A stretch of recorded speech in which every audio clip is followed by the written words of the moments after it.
유대인의 지혜서 탈무드에 보면은 이런 유머가 나와요. 이혼을 결심한 어느 부부가 랍비를 찾아와서 상담을 합니다. 랍비님, 우리 부부가 이혼을 해야 되는데 모든 재산을 절반씩 나누어 갖기로 했습니다.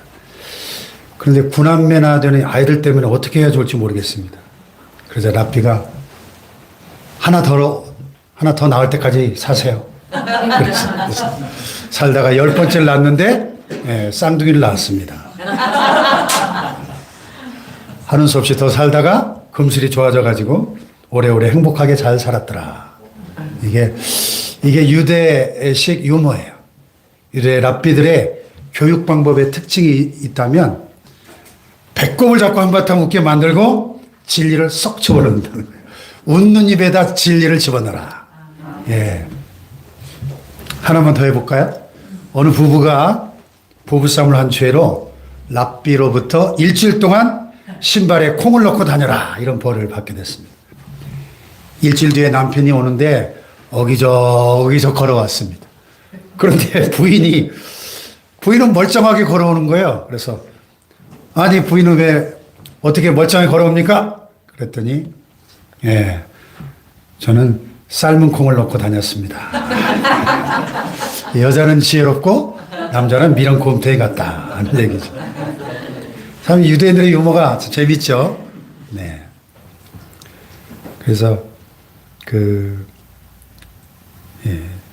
이 강문호 목사님이 이 미드라시를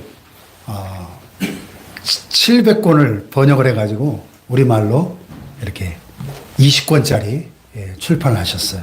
그래서 또 어떤 분이 어제 그거를 PDF 파일로 된 거를 저한테 보내주셔가지고 앞으로 시간 나는 대로 이 유대인들의 유머를 좀 소개를 해드리고 싶습니다.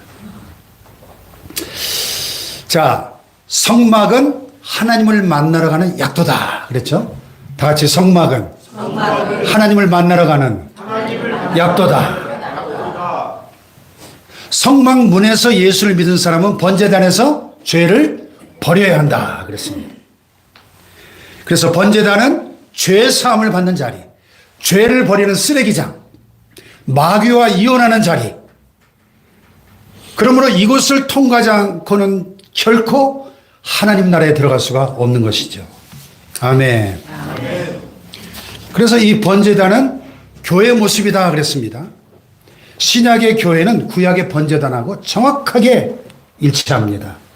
이 번제단에 세 가지 특징이 있다고 그랬는데, 첫째는 뭐예요? 피. 둘째는 불. 셋째는 뿔. 그래서 피, 불, 뿔 그랬죠?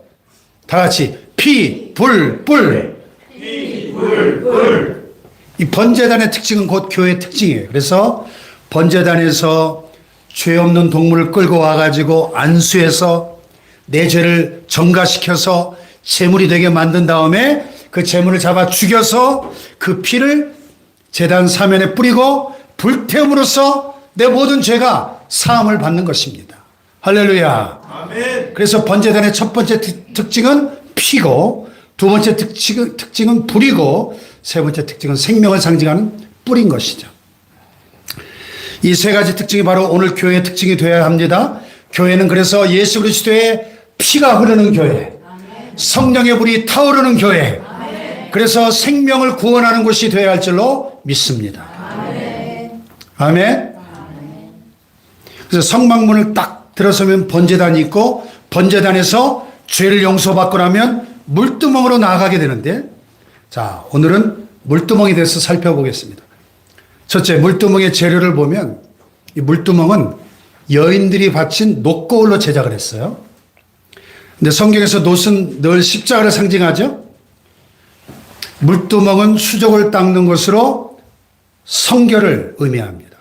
십자가의 피 외에는 그 어느 것도 우리의 죄를 씻을 수가 없는 것입니다. 아멘. 아멘. 이 놋은 성막에서 수종드는 여인들이 쓰던 거울이었는데, 자기들의 단장을 위해 쓰던 이 물건이 하나님을 위해 쓰여진 겁니다. 육을 아름답게 하던 것이 영을 아름답게 하였습니다. 그래서 이 여인들의 별명이 거울 없이 사는 여인들이 됐는데 이 여인들의 세 가지 특징이 있었습니다. 첫째는 수종이에요. 수종. 다 같이 수종. 이 여인들은 회막문에서 수종 드는 여인들이었어요. 200만 이스라엘 백성들의 안내위원 역할을 하고 2만 4천 명 제사장들의 성막 사역을 돕고 수종드는 일을 한 것입니다. 오늘날 교회 안에도 이 수종드는 여인들처럼 교회와 목회자의 일들을 받들어 수종들고 또 성도들을 받들며 수종드는 교인들이 반드시 필요한 것입니다. 아멘. 할렐루야. 아멘. 어제 그 양림 유적지 가운데 참 우리에게 큰 울림을 줬던 것이 미국 남장로교 선교사님들의 약 30분 정도의 무덤이 있는 선교사 묘원에 갔더니 이런 플랜카드가 걸려 있더라고요. 성공이 아니라 섬김입니다. Not success, but service. 이 서서평 선교사님, 제가 잠깐 어디 유튜브에 들어가서 보니까 이분의 삶이 영화로도 나왔는데 뭐 테레사 수녀의 버금가는 성녀이셨더라고요. 이 땅에 가난한 자, 낮은 자, 소외된 자들의 어머니처럼 친구처럼 삶을 살다가 54세에 순교하신 쉐핑, 우리식 이름으로 서서평 선교사님의 삶의 좌우명이 뭐냐? 성공이 아니라 섬김이었다는 거죠. 섬기는 삶, 수종드는 삶, 하나님이 얼마나 귀하게 여기셨을까? 지금 하늘나라에서 얼마나 찬란한 영광의 멸관을 쓰고 계실까 하는 생각을 했습니다. 할렐루야. 아멘. 두 번째는 헌신이에요. 헌신. 이 여인들은 여인에게 꼭 필요한 거울을 하나님께 바쳤어요. 자신들의 얼굴을 아름답게 단장하기 위해서 가장 필요하고 가장 중요한 거울을 성막의 성물로 바친 헌신의 여인들이었다. 것입니다. 유대 랍비들의 성경 주석서인 미드라시가 설명하는 이 여인들의 녹골로 물두멍을 만든 이유가 또 참 재밌어요. Behind Story of the Bible. 성경의 Behind Story. 이를 성경 읽다 잘 이해가 안 되는 부분을 미드라시를 보면 더 선명하게 참고하는 거죠. 참고. 자, 모세가 시내산에서 내려왔을 때 하나님께서 성막을 만들어라 하신 명령을 전달했어요. 성막을 만들 수 있는 금은 폐물들을 다 가져오고 물두멍을 만들 놋을 바쳐라 그랬어요. 그랬더니 이 여인들이 놋을 바치라고? 자기들이 늘 쓰는 놋거울을 가져와서 바친 거예요. 옛날에 유리거울이 아니라 놋거울을 썼잖아요. 근데 모세가 여인들이 자신들의 그 육신을 단장하고 쓰던 거울을 거룩한 하나님의 일에, 영적인 일에 쓰는 것은 합당치 않다. 그래서 안 받아왔어요. 근데 그날 밤 모세가 자는데 꿈에 하나님께서 나타나셔가지고 말씀하셨어요. 모세야, 너 왜 그 여인들이 바치는 놋거울을 안 받았느냐? 하나님, 여인들이 자기들 그 육신을 단장하는 데 쓴 그걸 영의 일에 쓸 수는 없잖아요. 그랬더니 모세야, 내가 그 놋거울을 얼마나 사랑하고 귀히 여기는지 아느냐? 그 놋거울은 이스라엘 백성들의 오늘이 있게 만든 1등 공신 역할을 한 거울이란다. 너희들이 그 바로왕의 앞제 밑에 신음하고 강제 노역에 시달리고 남자들이 하루 종일 노동을 하다가 파김치가 돼서 집에 돌아오면 여자들이 그 놋거울로 예쁘게 단장하고 남편을 기다려서 이스라엘 민족이 더욱 생육하고 번성하여 오늘이 되게 한 1등 공신 역할을 한 거울인데 왜 그걸 안 받느냐? 받아라. 받아서 그것으로 물두멍을 만들어라. 그래서 모세가 그 놋거울로 물두멍을 만들었다더라 하는 전설 따라 삼천리. 성경에는 안 나오지만. 세 번째는요, 축복이에요. 이 여인들이 바친 이 녹골로 만든 이 물두멍이 많은 사람을 복되게 했습니다. 왜냐하면 민수기 5장에 보면 아내의 불륜 여부를 밝히기 위한 규례가 나오는데요. 남편이 아내의 부정을 의심해서 그것을 밝히려고 할 때 아내를 데리고 제사장에게 갑니다. 제단 앞에 서게 합니다. 그런 다음에 토기에 거룩한 이 물두멍에 물을 담아가지고 성막 바닥에 티끌을 그 물에다 조금 넣고 마시게 합니다. 그 물을 마실 때 만약에 그 여인이 다른 남자와 동침한 그런 부정을 저질렀다면 그 물을 마시는 순간 그 물이 오장육부를 썩게 만들고 배가 퉁퉁 붓게 만들고 하체가 말라 비틀어지게 할 것이다. 이런 저주의 말이 기록된 두루마리를 그 물에다 빤 다음에 그 물을 마시게 합니다. 이 여인이 결백하다면 아무리 없겠지만은 만약에 거짓말을 했다면 그 저주가 그대로 임하게 된다 하는 그런 내용이 민수기 5장의 율법의 규례로 나와요. 그래가지고 이 물두멍이 여인들의 녹골로 만든 이 물두멍이 모세 때부터 시작해서 예수님 성막 시대가 끝나는 예수님 시대까지 장장 1500년 동안 아무런 잘못이 없는데 남편의 의처증 때문에 고통받던 수많은 여인들이 이 물두멍 앞에 와서 결백을 입증하고 자유를 얻게 되는 복된 자리가 되었더라는 거예요. 할렐루야. 아멘. 이 여인들은 남을 복되게 만든 사람들이었어요. 축복의 통로, 복의 근원이 되었습니다. 할렐루야. 아멘. 그래서 거울 없이 살았던 여인들, 수종의 여인들, 헌신의 여인들, 축복의 여인들이었습니다. 우리 모두가 이 여인들처럼 복된 여인들 되시기를 축복합니다. 그 다음에 물두멍의 내용이에요. 물두멍에 담긴 내용물이 뭐죠? 내용물. 예? 물이죠, 뭐, 물. 성경에 보면 물두멍에 담긴 이 물은 성령을 의미하기도 하고 말씀을 의미하기도 합니다. 이런 건 물로 씻어 말씀으로 깨끗하게 하사 거룩하게 하시고 너희는 내가 일러준 말로 이미 깨끗하였다. 청년이 무엇으로 그 행실을 깨끗게 하리까? 주의 말씀을 따라 삼갈 것입니다. 그들을 진리로 거룩하게 하옵소서. 아버지의 말씀은 진리니이다. 그러니까 첫째로 이 물은 깨끗하게 씻는 말씀을 의미하고, 그런데 예수님의 말씀을 가지고 성막을 해석하는 것이 가장 바람직하죠. 예수님은 물을 성령이라고 말씀하십니다. 누구든지 목마르거든 내게로 와서 마셔라. 나를 믿는 자는 성경의 이름과 같이 그 배에서 생수의 강이 흘러나리라 하시니, 그리고 바로 뒤에 해설이 나오죠. 이는 그를 믿는 자의 받을 뭐를? 성령을 가리켜 말씀하신 것이라. 할렐루야. 그러므로 예수님은 물을 성령이라고 말씀하십니다. 물두멍의 물은 성령을 상징한다 이렇게 봅니다. 자, 달걀이 노른자의, 흰자의, 껍질 세 부분으로 되어 있는 것처럼 성막은 뜰과 성소와 지성소 세 부분으로 되어 있다고 제가 전에 말씀드렸죠. 뜰은 성자의 사역장, 성소는 성령의 사역장, 그리고 지성소는 성부의 사역장, 이렇게 구분이 됩니다. 천국에 들어가는 자는 천국에 들어가기 전에 천국 밖에서 이미 천국 들어갈 자격이 주어진 사람이에요. 올림픽에서 금메달을 딴 선수는 올림픽 가기 전에 이미 금메달 획득 자격을 갖춘 자로서 올림픽에서 확인만 하는 것뿐이죠. 마찬가지로 성령의 사역장인 성소에 들어가기 전에 바로 앞에 있는 물두멍에서 먼저 성령을 받아야 되는 겁니다. 할렐루야. 그래야 성소에 들어갈 자격을 얻게 되는 거예요.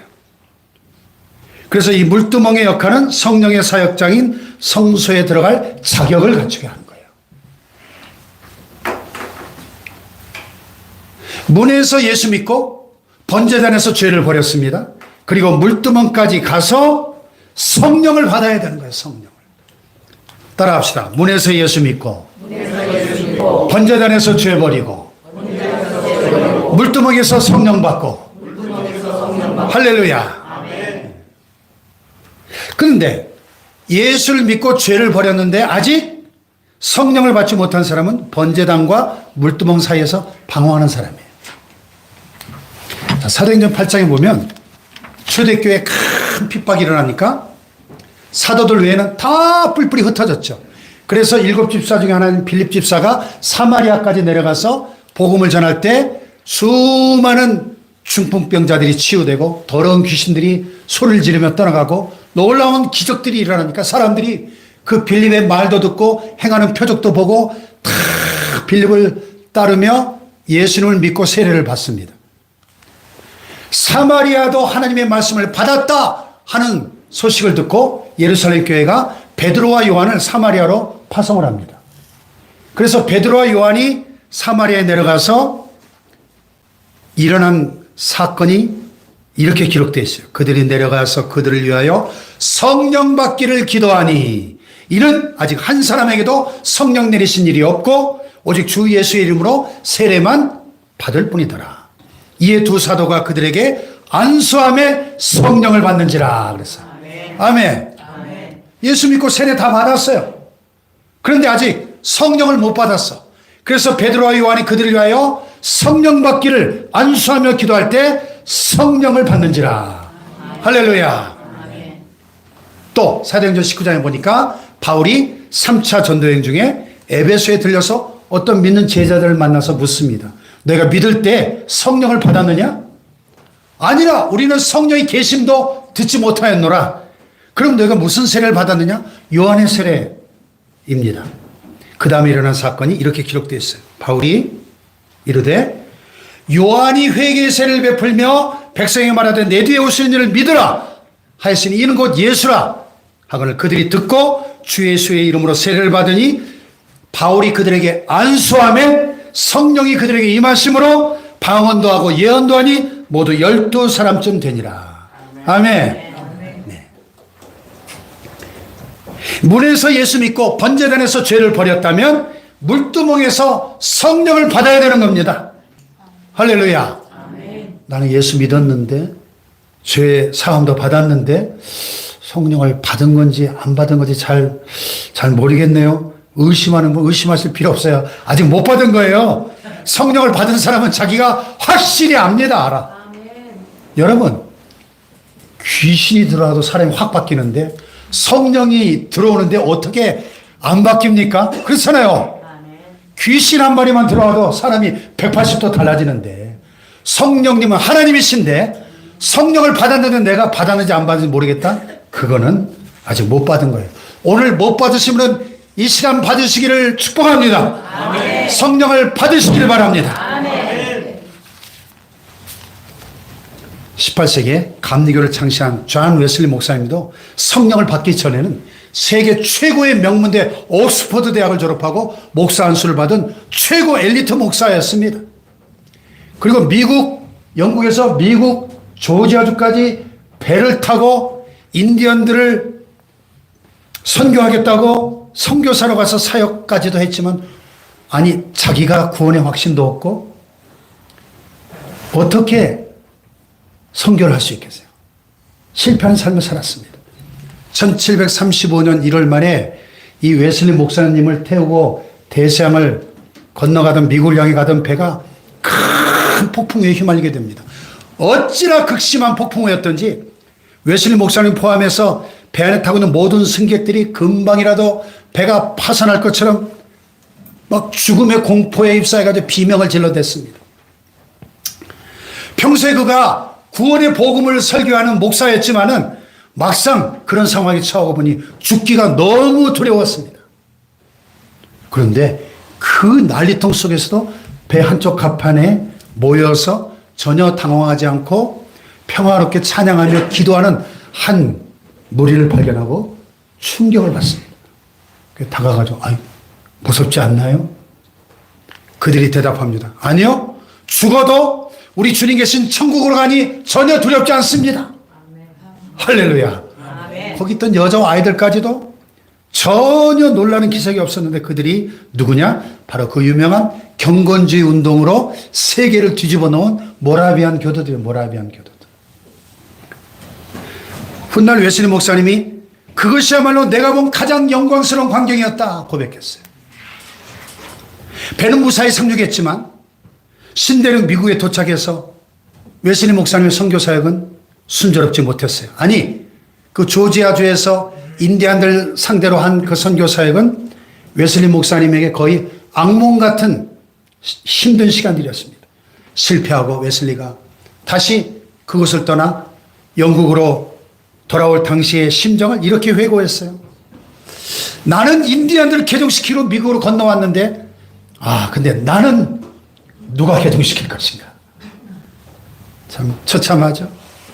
1738년 2월 그가 영국에 돌아왔을 때 자신의 미래와 목회에 대해서 비전이나 소망이 없었습니다. 앞이 캄캄했습니다. 1738년 5월 24일 저녁, 방황하던 이 웨슬리 목사가 마지못해 영국 런던에 있는 올더스케이트가의 모라비안 교도들의 작은 모임에 참석하게 됩니다. 뭐 한 12사람쯤 되는, 우리 모임보다 더 작은 그런 작은 모임이었어요. 근데 한 사람이 루터의 로마서 주석 서문을 읽고 있었어요. 종교개혁자 루터의 로마서 주석. 오직 예수 그리스도 안에 있는 믿음을 통하여 하나님이 우리의 심령에 일으키시는 놀라운 변화를 설명하고 있을 때 웨슬리가 이상하게 막 마음이 뜨거워지는 체험을 하게 됩니다. 구원을 위하여 오직 예수 그리스도만을 의지해야 된다고 하는 사실을 깨닫게 됩니다.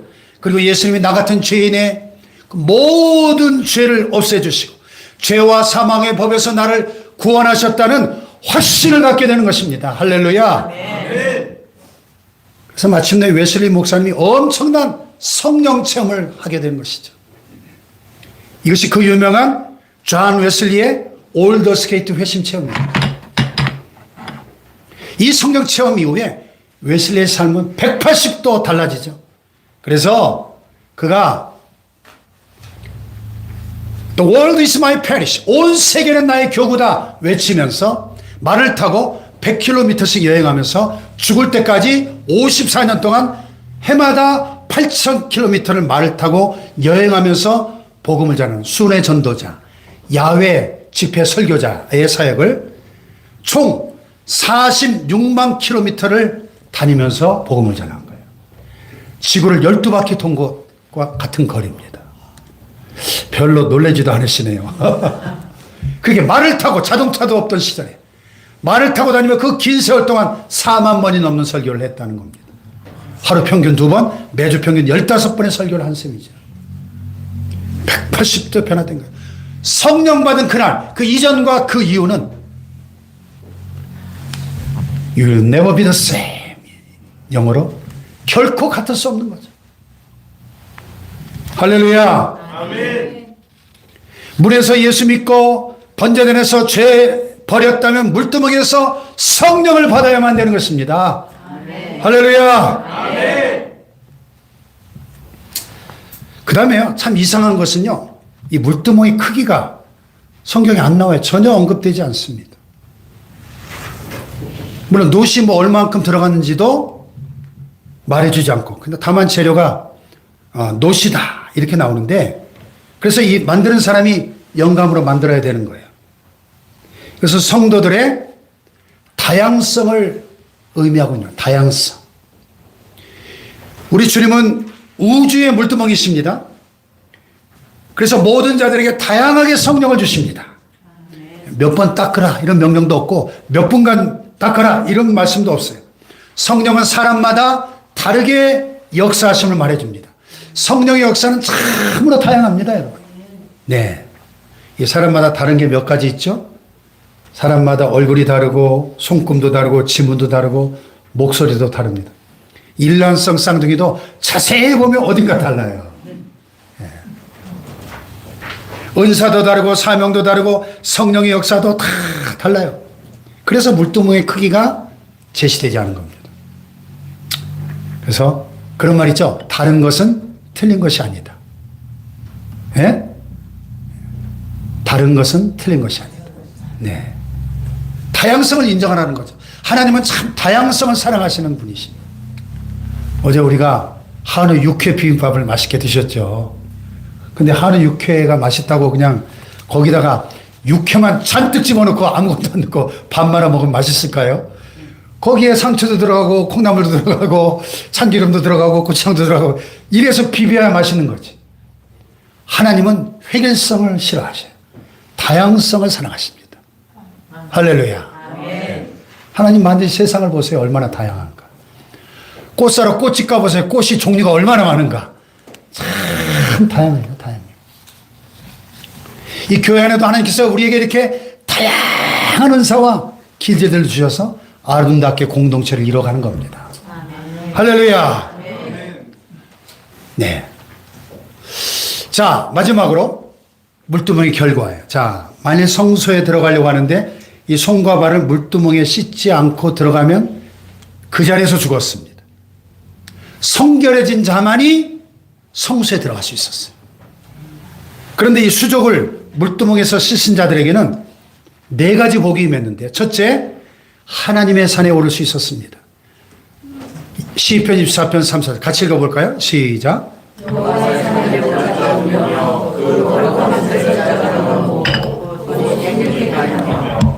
여기서 여호와의 산은 지성소를 의미하고 있습니다. 하나님의 산, 지성소에 들어갈 수 있는 자격은 물두멍에서 손을 닦음으로 깨끗해진 자에게만 자격이 주어진다는 것입니다. 아멘. 하나님을 가까이 하라. 그리하면 너희를 가까이 하시리라. 죄인들아 손을 깨끗이 하라. 두 마음을 품은 자들아 마음을 성결하게 하라 말씀하십니다. 할렐루야. 물두멍에서 손 닦은 사람만이, 회개하고 성결해진 자만이 하나님을 만날 수 있고 하나님의 산에 오를 수가 있다는 것입니다. 할렐루야. 두 번째로 능력을 얻게 돼요. 욥기 17장 9절 시작. 그러므로 의인은 그 길을 꾸준히 가고 손이 깨끗한 자는 점점 힘을 얻느니라. 이 말씀도 물두멍을 연상하고 한 말씀입니다. 손이 깨끗한 자는 능력 있는 자가 되는 거예요. 왜? 거리낌이 없잖아요. 자신만만하잖아요. 큰 소리 칠 수 있습니다. 능력 있게 사는 비결이 뭐냐? 깨끗하게 사는 것입니다. 깨끗함이 능력입니다, 여러분. 성결이 능력이에요. 거룩이 능력인 것입니다. 세 번째로 마귀가 도망가게 돼요. 여러분, 예수님이 영적 세계의 실상에 대해서 놀라운 말씀을 하셨죠. 어떤 사람이 자기 속에 있는 귀신 한 마리를 쫓아냈어요. 그 영 속에 있는 귀신이 없어졌어요. 이 사람에서 나온 귀신이 물 없는 곳, 쉴 만한 곳을 찾아다닙니다. 여러분, 귀신이 들어가는 두 종류의 마음이 있어요. 귀신이 좋아하는 두 종류의 마음. 하나는 물 없는 곳. 아까 물이 뭐라 그랬죠? 성령이라고 그랬죠. 성령이 없는 마음. 성령 받지 못한 마음, 귀신이 아주 좋아합니다. 두 번째는 쉴 만한 마음. 여러분, 우리가 부지런히 열심히 품고 신앙생활하고 그렇게 사는 사람의 마음에는 귀신이 들어와 살려고 해도 살 수가 없어요. 들들 볶여가지고. 성령 충만하고 신앙생활 잘하는 마음에는 귀신이 절대로 못 들어옵니다, 여러분. 아멘. 그런데 이 귀신이 물 없는 곳을 찾아서 쉴 곳을 찾아서 헤매다가 찾지 못하고 다시 자기가 나왔던 그 사람에게로 이렇게 돌아와서 보니까 어떻게 돼요? 집이 비어있고 청소까지 깨끗이 되어 있어요. 그러니까 어떻게 합니까? 자기만 들어온 게 아니라 가서 자기보다 더 악한 귀신 7을 데리고 들어와서 8마리가 살게 돼요. 8마리. 그래서 이런 말이 있어요. 빈 집은 위험합니다. 빈 마음은 8배나 더 위험합니다. 하는 거예요.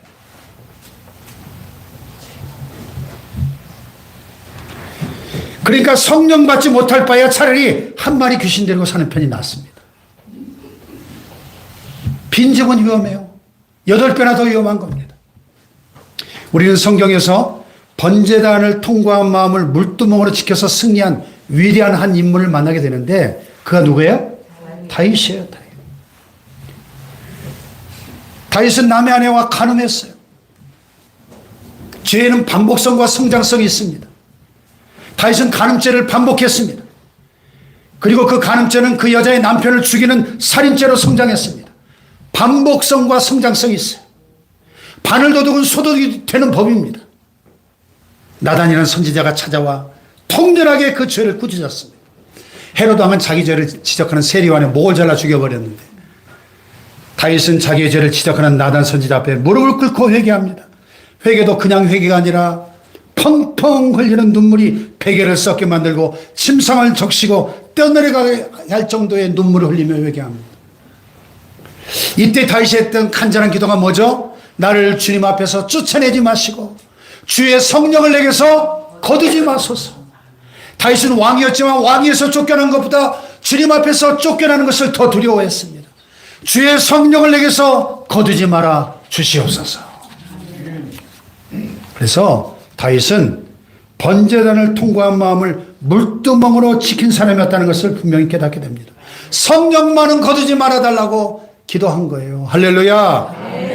그 결과 다윗은 일생 동안 다시는 간음죄를 범하지 않았어요. 결코 같은 죄를 반복하지 않았다는 것입니다. 어디서 그런 능력이 나왔어요? 번제단을 통과한 마음을 물두멍으로 잘 지켰기 때문에. 오늘 많은 사람들이 교회 와서 회개의 눈물을 흘리며 기도하고 또 같은 죄를 또 반복합니다. 그리고 또 회개합니다. 그리고 또 반복합니다. 이것은 번제단 회개까지는 잘 갔는데 물두멍까지 가서 회개하는데 미숙했기 때문에 번제단을 통과한 마음은 물두멍으로 잘 지켜야 하는 것입니다. 할렐루야. 물두멍 회개. 번제단 회개에서 물두멍 회개로 나아가야 돼요. 할렐루야. 마지막 네 번째로 하나님의 보상이 따릅니다. 사무엘하 22장과 시편 18편 다 같이 시작. 여호와께서 내 공의를 따라 상 주시며 내 손의 깨끗함을 따라 갚으셨으니. 아멘. 물두멍에서 손과 발을 깨끗하게 닦고 성령과 함께 성결하게 살아가는 사람에게 반드시 하나님의 보상이 따릅니다. 할렐루야. 사무엘하 3장 1절에 보면 이런 말씀이 나와요. 사울의 집과 다윗의 집 사이에 싸움이 오래매 다윗은 점점 강하여져 가고 사울의 집은 점점 약하여 가니라. 사울과 다윗의 싸움에서 결국 하나님은 최후 승리를 누구에게? 다윗에게 안겨주십니다. 보상해 주셔요. 아브라함과 롯의 싸움에서도 롯은 결국 모든 것을 잃어버렸지만 아브라함에게 모든 것이 다 돌아가게 하나님은 역사하셨습니다. 할렐루야. 성령의 인도함을 받고 성결하게 사는 사람에게 반드시 보상이 있음을 믿으시기 바랍니다. 중세 성자 어거스틴, 훌륭한 어머니 모니카 이야기 우리 많이 알고 있습니다. 방탕한 자식을 위해 33년을 눈물로 기도한 훌륭한 어머니 모니카와 또 그 기도의 어머니를 격려했던 암브로시우스 목사님이 배후에 있었죠. 눈물의 자식은 절대로 망하는 법이 없습니다. 이 암브로시 목사님의 말인데요. 그런데 이 배후에 이 어거스틴의 아버지 패트리커스라고 하는 분의 영향력을 결코 간과하면 안 돼요. 어거스틴의 아버지 패트리커스는 아주 정직하고 성결한 사람이었어요. 거짓말이라고 할 줄 모르는 사람이었어요. 그 당시에 산적들이 많아서 여행자들이 가진 물건을 다 빼앗기고 생명을 잃는 일까지 비일비재했는데 어느 날 이 패트리커스가 여행을 하게 됐어요. 아내 모니카가 비상금으로 쓰라고 옷깃 속에다 금 몇 돈을 집어넣었어요. 혹시 강도들 만나서 다 뺏길지도 모르니까. 아니나 다를까 산적을 가다가 산길 가다 산적을 만났어요. 모든 걸 다 뺏기게 됩니다. 가진 거 다 내놓아라. 여기 있습니다. 이게 다냐? 예, 다 내놓았습니다. 산적들이 막 패트리커스 몸을 뒤지고 다 뺐더니 보내주었습니다. 좋은 길을 가다가 패트리커스가 산적들의 거짓말했음을 깨닫게 됐습니다. 괴로움을 느끼며 다시 산적들이 있는 곳으로 돌아와서 옷깃 속에 들어있는 금을 꺼내주면서 아까 내가 가진 것을 다 내놓지를 못했습니다. 아내가 옷깃 속에 비상금으로 준 이 금을 넣어둔 걸 깜빡했습니다. 거짓말한 게 너무 괴로워서 다시 돌아왔습니다. 산적도 목이 껄껄껄 웃으면서 야 내가 산적질 여러 해 만에 이런 놈 세상에 처음 봤다. 얘들아 아까 뺏은 거 다 도로 돌려줘라 했다는 거예요. 이것이 어거스틴의 아버지 패트리커스 이야기예요. 이렇게 기도하는 어머니 모니카와 그토록 정직한 아버지 패트리커스 사이에 어거스틴 같은 성자가 태어난 건 우연이 아니라 하나님의 보상이라는 거죠. 아멘. 하나님은 손이 깨끗한 사람에게 보상하시는 분이십니다. 이것이 물두멍이 주는 교훈이에요. 자, 옆 사람과 축복하며 악수하며 깨끗한 손이 됩시다. 깨끗한 손이 됩시다. 할렐루야. 자, 문에서 예수 믿고, 다 같이 문에서 예수 믿고, 번제단에서 죄를 버리고,